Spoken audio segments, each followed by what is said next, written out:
Shalom sahabat PGIS. Saat ini kita berjumpa dalam ibadah pelayanan mimbar PGIS Kota Batu. Pelayanan mimbar PGIS Kota Batu ini akan dilaksanakan setiap bulan sekali di minggu yang keempat. Kiranya melalui pelayanan mimbar ini, kami dapat menyapa semua jemaat dalam lingkup PGIS, yang mana di masa-masa pandemi seperti sekarang ini, kita perlu dikuatkan iman kita. Kita perlu menopang satu dengan yang lain. Biarlah di dalam kasih, kita saling bertolong-tolongan untuk memenuhi hukum Kristus. Mari dengan bangkit berdiri, kita akan puji nama Tuhan dari lagu PKJ 242, Seindah Siang Disinari Terang.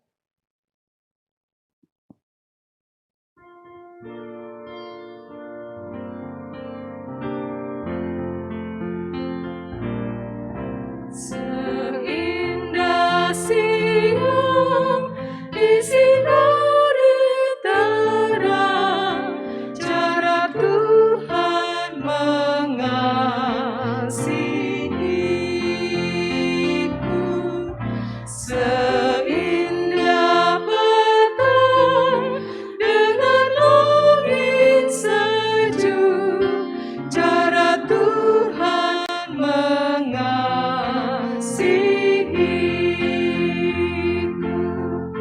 Tuhanku lembut dan penyayang, dan aku mengasihi Dia. Kasih-Nya besar, agung dan mulia, cara Tuhan mengasihiku.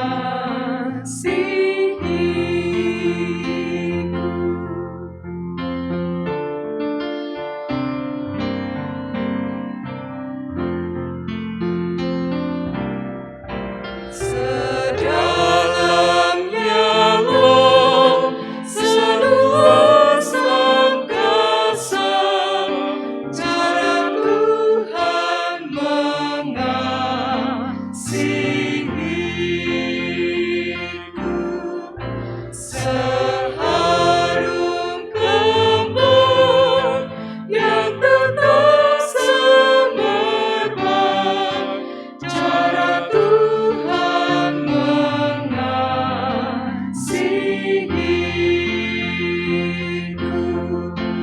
Namanya tetap besertaku, dan surgalah pengharapanku. Hidupku tenteram, ku nikmati baru, cara Tuhan mengasihiku.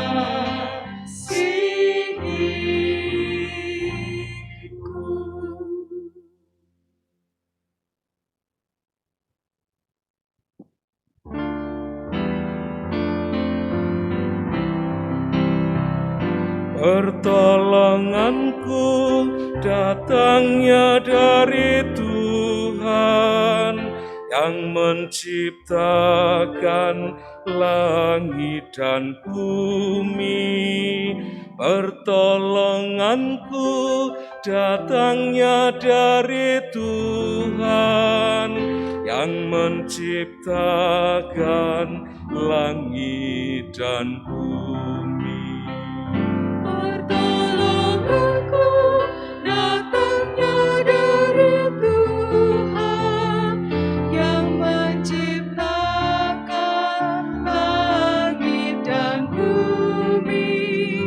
Pertolonganku datangnya dari Tuhan yang menciptakan langit dan bumi. Ku melayangkan mataku ke gunung-gunung, Dari manakah datangnya pertolonganku? Pertolonganku ialah dari Tuhan yang ciptakan langit dan bumi. Pertolonganku datangnya dari Tuhan yang menciptakan langit dan bumi.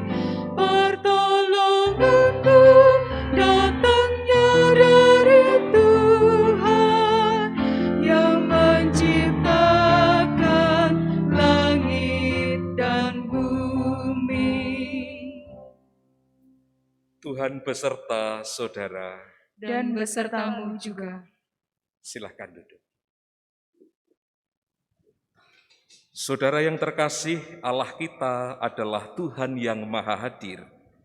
Pemazmur mengatakan dalam Mazmur 139 ayat 8 hingga ayatnya yang ke-10. Jika aku mendaki langit, Engkau di sana. Jika aku menaruh tempat tidurku di dunia orang mati, di situ pun Engkau. Jika aku terbang dengan sayap fajar dan membuat kediaman di ujung laut, juga di sana tanganmu akan menuntun aku, dan tangan kananmu memegang aku.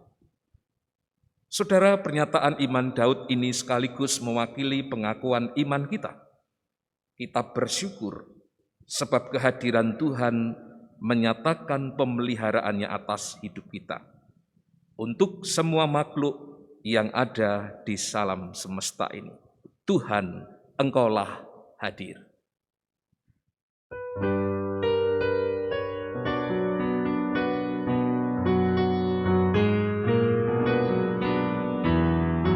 Tuhan, Engkaulah hadir di dalam hidupku,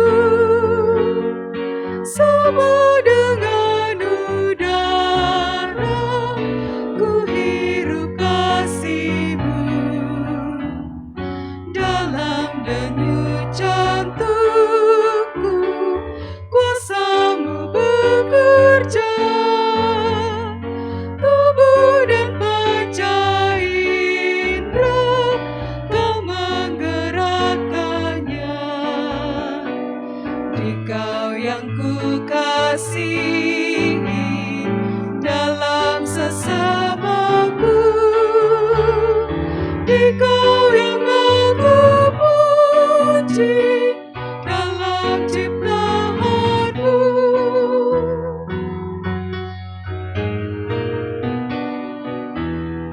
Juga di pekerjaan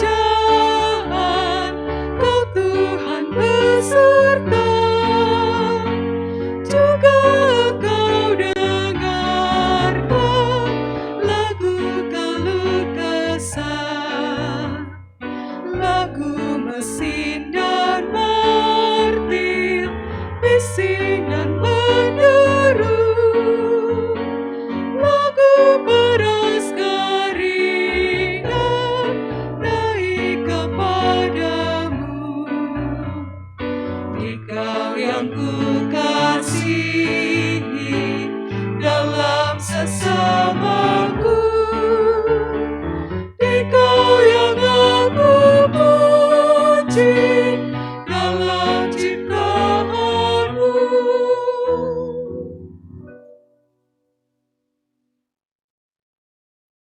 Nyanyian ini mengingatkan kita bahwa mengasihi Tuhan itu dapat dilakukan dan ditemukan tatkala kita hidup saling mengasihi di antara sesama. Kasih Tuhan itu seperti udara yang mengalir memberi kehidupan kepada setiap manusia. Sama seperti udara, kuhirup kasih-Mu. Mari kita mewujudkan kehadiran Allah yang penuh dengan kasih itu dalam persekutuan, dalam kerukunan persaudaraan sebagai anak-anak Allah. Sebab di dalam persaudaraan yang rukun, Tuhan mencurahkan berkat-berkat-Nya. Kita menyanyikan Mazmur 133.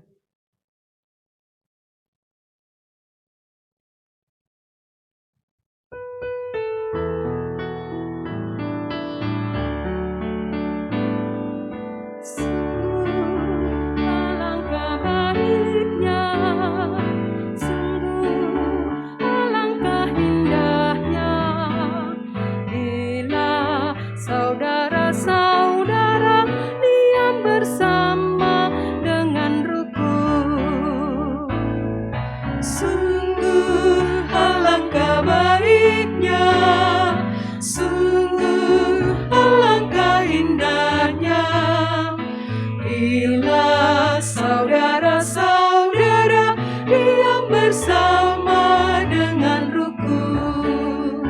Seperti minyak yang baik di atas kepala meleleh ke janggut, dan yang meleleh turun ke janggut Harun dan ke leher jubahnya.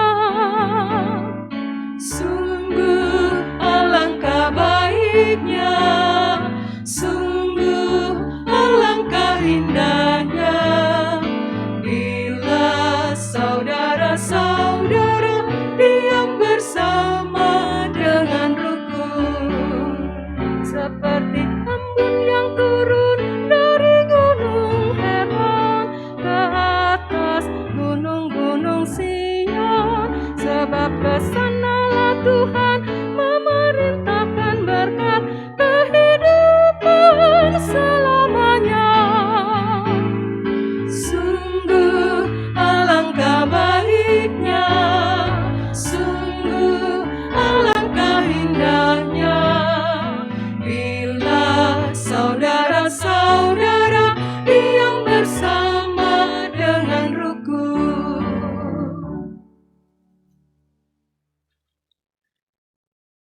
Saudara, kita tidak memungkiri bahwa masa pandemi yang panjang bisa membuat hidup kita kehilangan semangat hidup.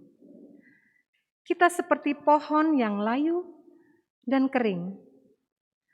Apakah kita akan terus dalam keadaan seperti ini? Tentu jawabannya tidak. Karena itu, mari kita merasakan kesegaran hidup di dalam Tuhan. Sebab firman Tuhan, Taurat Tuhan itu dapat menyegarkan jiwa kita. Kita sambut pemberitaan firman Tuhan dengan lagu "Bagi Tuhan Tak Ada Yang Mustahil".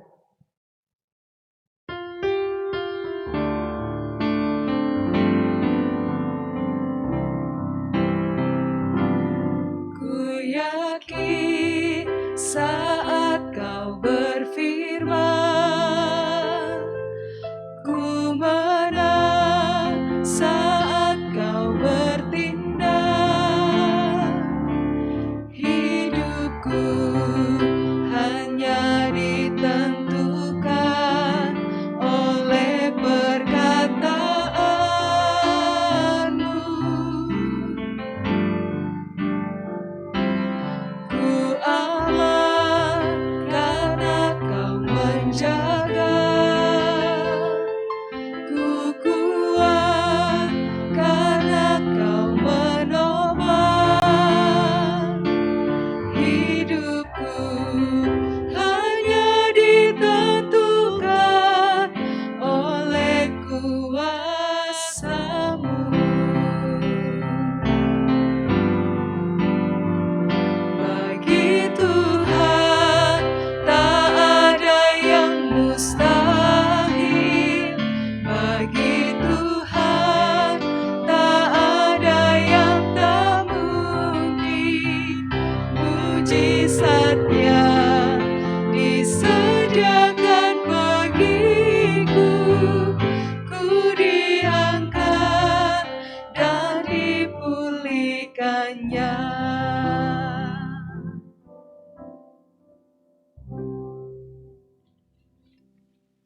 Kita berdoa.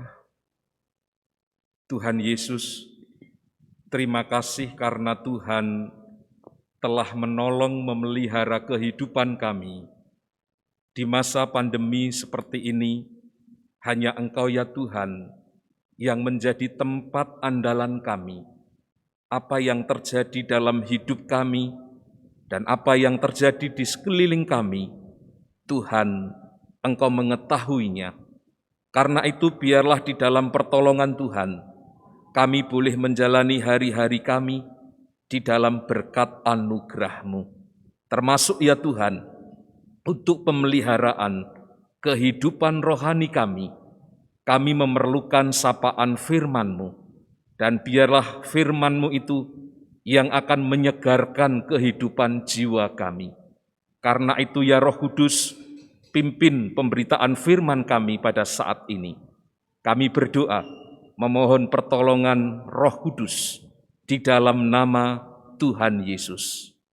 Amin.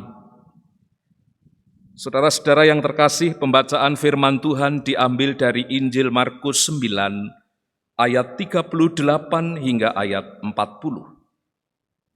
Injil Markus 9 ayat 38 hingga ayat 40. Kata Yohanes kepada Yesus, "Guru, kami lihat seorang yang bukan pengikut kita mengusir setan demi nama-Mu. Lalu kami cegah orang itu, karena ia bukan pengikut kita." Tetapi kata Yesus, "Jangan kamu cegah dia, sebab tidak seorang pun yang telah mengadakan mujizat demi nama-Ku dapat seketika itu juga mengumpat Aku. Barang siapa tidak melawan kita, ia ada di pihak kita." Demikianlah firman Tuhan. Yang berbahagia adalah mereka yang mendengarkan firman Tuhan dan yang memelihara dalam hidupnya sehari-hari. Haleluya. Haleluya, haleluya, haleluya.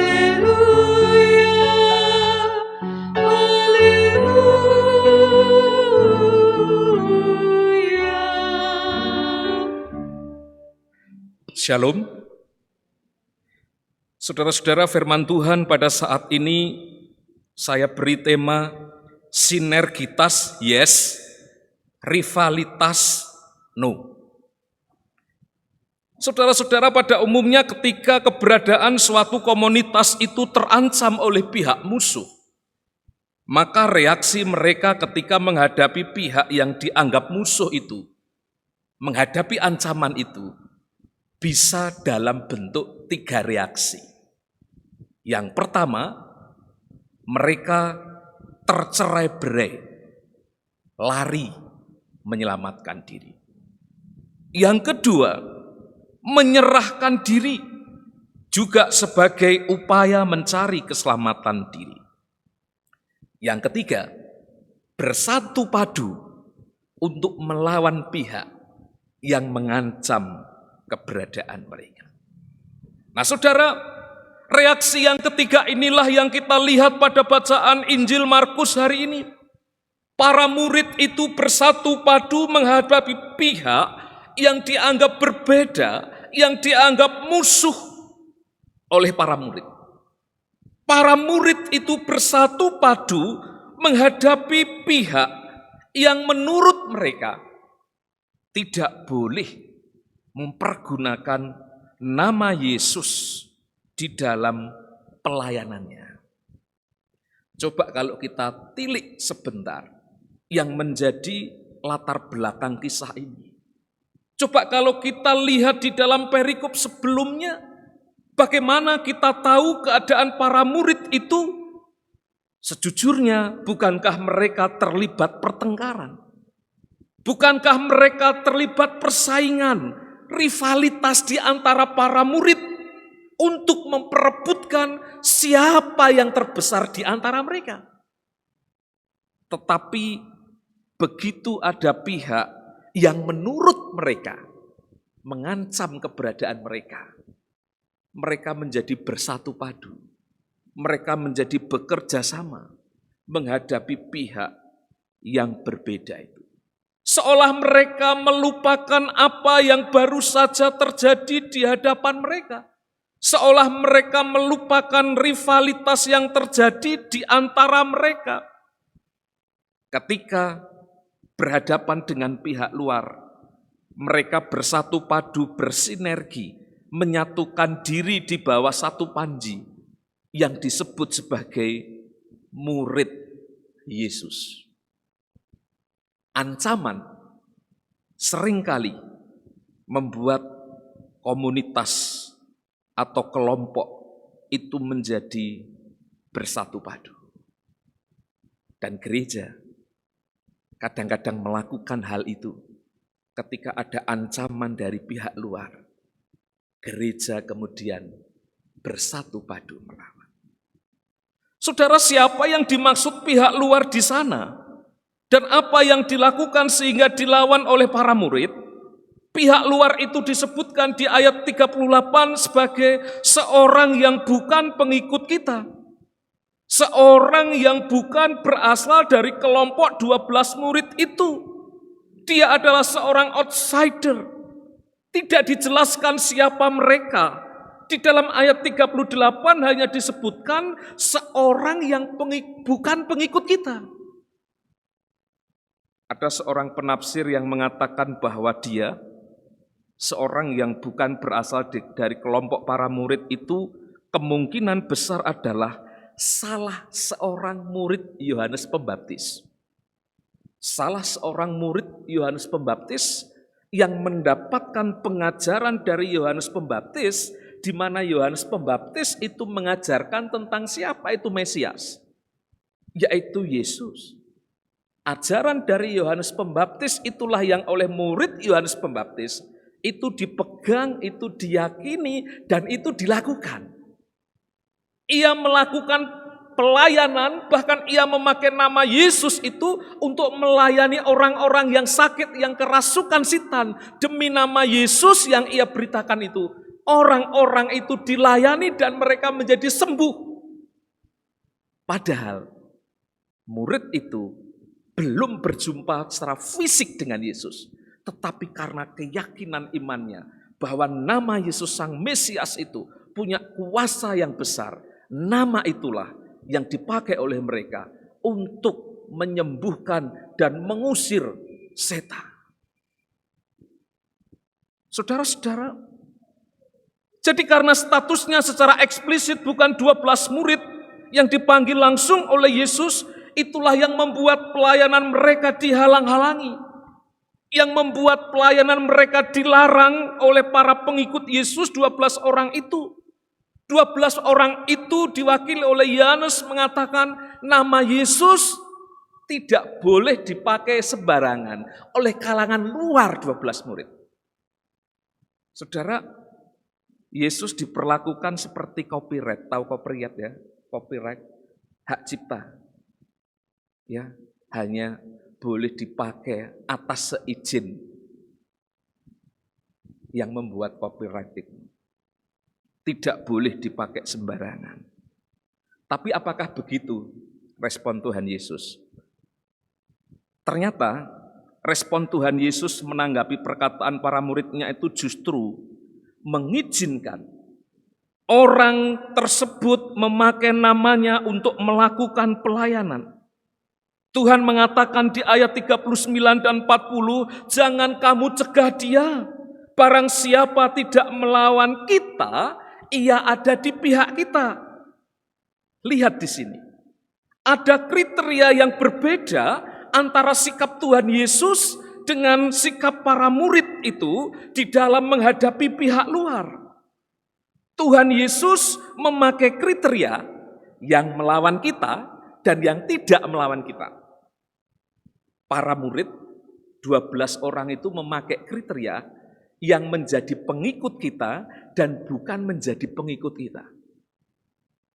Tuhan dan para murid memiliki kriteria yang berbeda. Lihat kriteria Tuhan Yesus di sini bahwa ia memberikan sebuah standar atau kriteria yang lebih inklusif, yang lebih terbuka, yang lebih luas, yang lebih akomodatif, yang lebih cair, yang lebih liquid, yang lebih menekankan pada perilaku tindakan. Sementara para murid, mereka membuat kriteria yang lebih eksklusif, sempit, menekankan status, jabatan, sebutan, embel-embel, atribut yang nampak, sesuatu yang menandakan ciri khas, dan itu membentuk identitas mereka. Dan justru kebanggaan mereka yang berlebihan sebagai murid Yesus itu telah membuat mereka terlalu sombong dan lupa diri akan tugas mereka.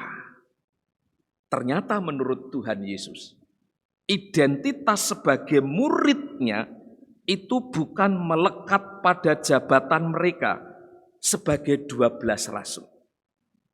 Atau diperluas kalau sekarang di era modern ini, tidak melekat semata-mata ketika orang itu disebut Kristen. Tetapi identitas murid Yesus yang sejati itu melekat pada perilaku yang mereka perbuat, yang mencerminkan sifat dan kekaryaan guru kita, yaitu Yesus. Dan justru pada kenyataannya, seringkali perilaku murid-murid Yesus, perilaku kita sebagai orang Kristen, kita harus mengoreksi diri. Jangan-jangan sikap kita seperti 12 murid itu, yang kehadiran kita justru mempersempit ruang lingkup pelayanan Yesus. Kita justru menghalang-halangi orang datang kepada Yesus. Kita harus mengkoreksi kita, diri kita. Karena jangan-jangan kehadiran kita menjadi batu sandungan bagi banyak orang yang akan datang dan melayani Tuhan Yesus. Saudara, mari kita ingat, bukankah banyak kisah yang mempertontonkan kepada kita perilaku para murid Yesus yang menjadi batu sandungan bagi orang banyak? Contoh misalnya, ketika Tuhan Yesus ingin memberi makan 5.000 orang, para murid sebetulnya mereka lepas tangan dan meminta kepada Yesus supaya orang banyak itu pergi mencari kampung terdekat untuk memperoleh makanan. Contoh yang lain misalnya ketika ada orang-orang yang membawa anak-anak kepada Tuhan Yesus, para muridnya memarahi orang itu dan mengatakan kepada mereka, supaya anak-anak ini jangan mengganggu pertemuan pengajaran Tuhan Yesus itu.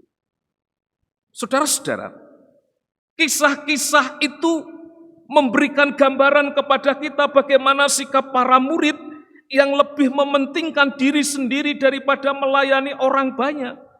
Seorang murid bukankah seharusnya bersikap kolaboratif dan bukan kompetitif? Seorang para murid dia harus membuka diri dan bisa membangun sinergitas dan bukan membangun rivalitas dengan orang tertentu sekalipun bukan dari golongan mereka. Saudara yang dikasihi oleh Tuhan Yesus, sebagai orang yang telah mengalami kemuritan, seharusnya sikap 12 murid itu senang kalau ada orang lain juga mengalami anugerah Tuhan itu dan mau bekerja sama melayani Tuhan Yesus. Kedekatan mereka kepada Yesus seharusnya mempengaruhi pola pikir, sikap, dan tingkah laku para murid yang mencerminkan Kristus. Tetapi memang dekat tidak identik dengan melekat. Pandangan eksklusif dan cenderung sombong yang melekat pada para murid menjadi kebanggaan yang berlebihan, yang tidak disertai pemahaman dan perilaku yang benar sebagai seorang murid, telah membuat hidup mereka tidak mencerminkan sikap hidup sebagai seorang murid. Justru kehadiran mereka menjadi penghalang, batu sandungan orang lain untuk melayani Tuhan. Nama Yesus seolah hanya boleh dimonopoli, dimiliki oleh kelompok mereka saja. Mereka menjadi kelompok yang eksklusif, seolah-olah paling merasa berhak mengatur orang lain memakai nama Yesus. Padahal Yesus di dalam persekutuan dengan Roh Kudus itu bisa bergerak, dia bisa bertiup, dia bisa memenuhi siapapun berdasarkan yang dia kehendaki. Di dalam kepenuhan itulah orang-orang yang mengalami karya Roh Kudus, mereka digerakkan untuk melayani Yesus. Artinya, sebetulnya Tuhan Yesus di dalam kehadirannya terbuka untuk semua orang yang percaya kepadanya, sekalipun secara fisik tidak berkumpul dengan Yesus. Anugerah Yesus itulah yang harus kita lihat sebagai dasar penggerak untuk kita mengembangkan kerjasama dengan pihak-pihak lain, baik dengan yang berbeda dominasinya, yang berbeda corak tradisi gerejanya, yang berbeda liturginya, tetapi memiliki satu iman yang sama, yaitu kepada Tuhan Yesus.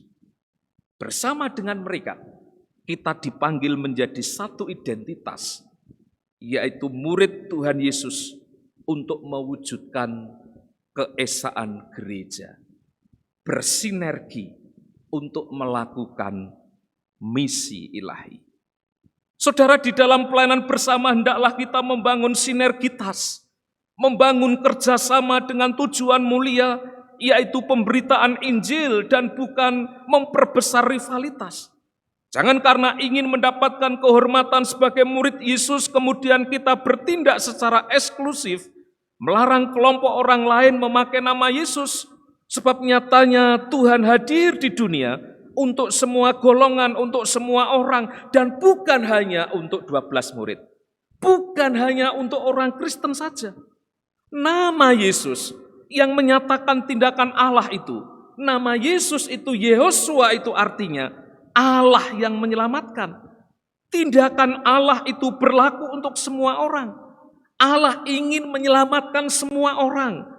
Karena itu Yesus sendiri hadir untuk semua orang dan memanggil semua orang untuk menjadi muridnya, untuk menjadi dombanya, untuk menjadi para pekerjanya, untuk menjadi rekan sekerja Allah. Sekalipun realitanya, tidak semua orang yang dipanggil kemudian terpilih mengalami persekutuan yang kekal bersama dengan Allah Trinitas. Saudara-saudara, kalau begitu, sinergitas itu adalah cara kita bersaksi sebagai anggota tubuh Kristus yang saling mengasihi, bersinergi sebagai kawan sekerja Allah itu mencerminkan persekutuan Allah yang kita imani, yaitu Allah Trinitas, yang di dalam perikoresis mereka membangun persekutuan kasih yang hidup, Allah Bapa, Putra, dan Roh Kudus.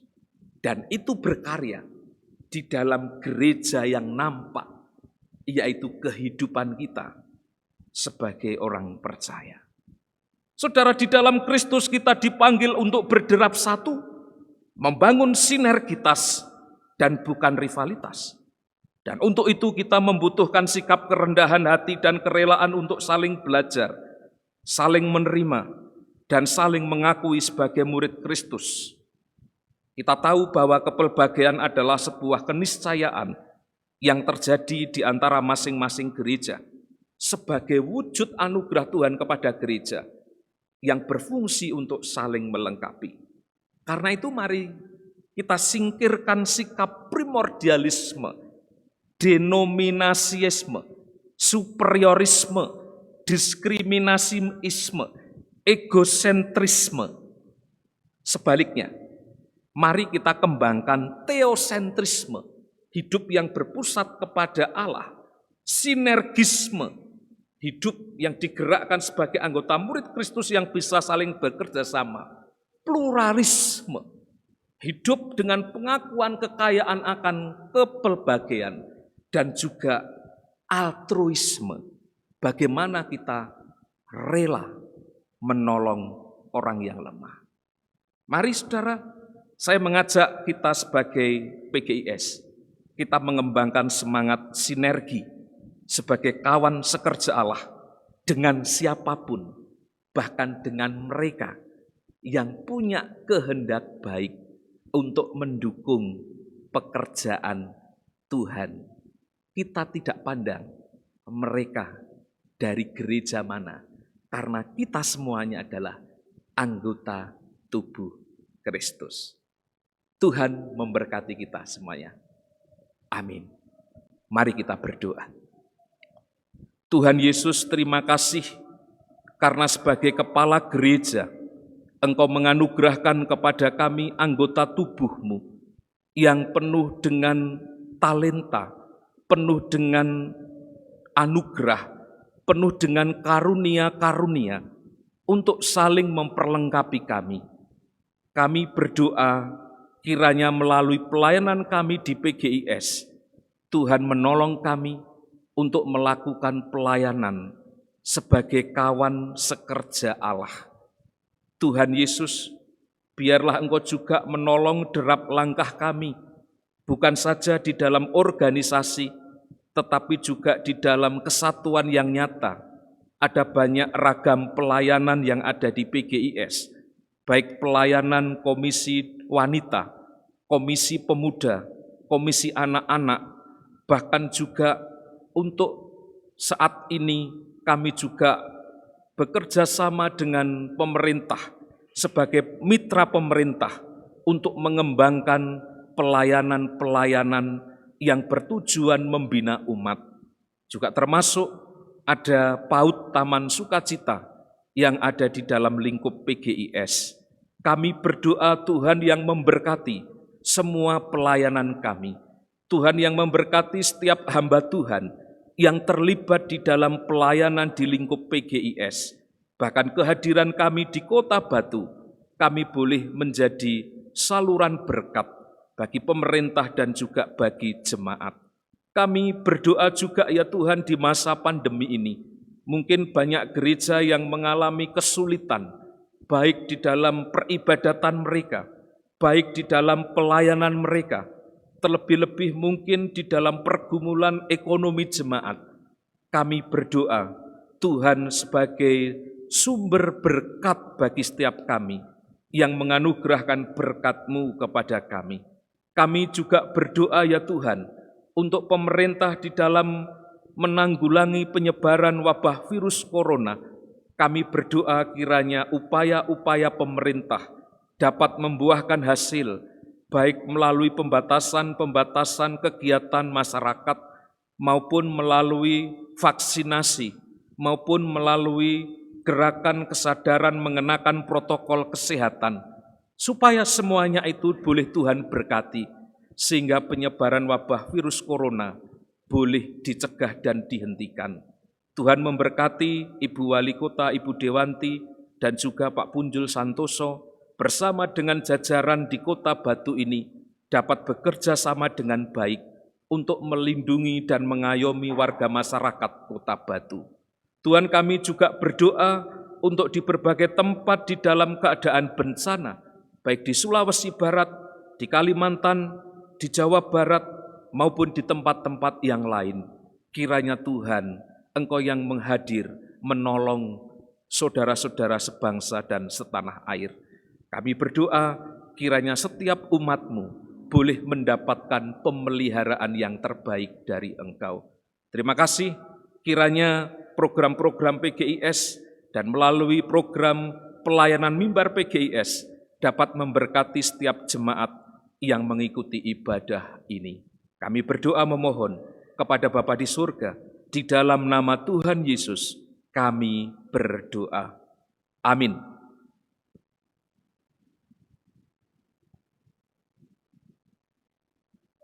Mari saudara-saudara, dengan bangkit berdiri, kita nyatakan tekad kesatuan kita sebagai murid-murid Kristus.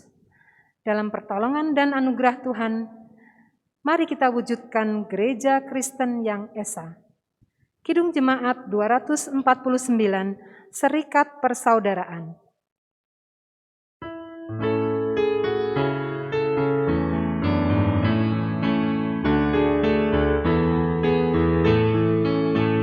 Serikat persaudaraan, berdirilah teguh, sempurnakan persatuan di dalam Tuhanmu.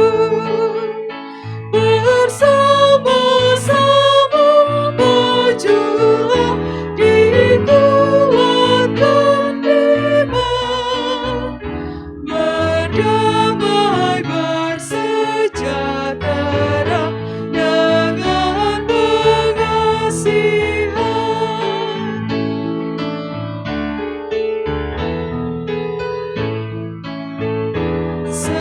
Serikatku tetap teguh di atas alasan, yaitu satu Tuhanmu dan satulah iman. Bersatu juga baptisan dan bersatulah, yang olehmu sekalian dipuji disembah.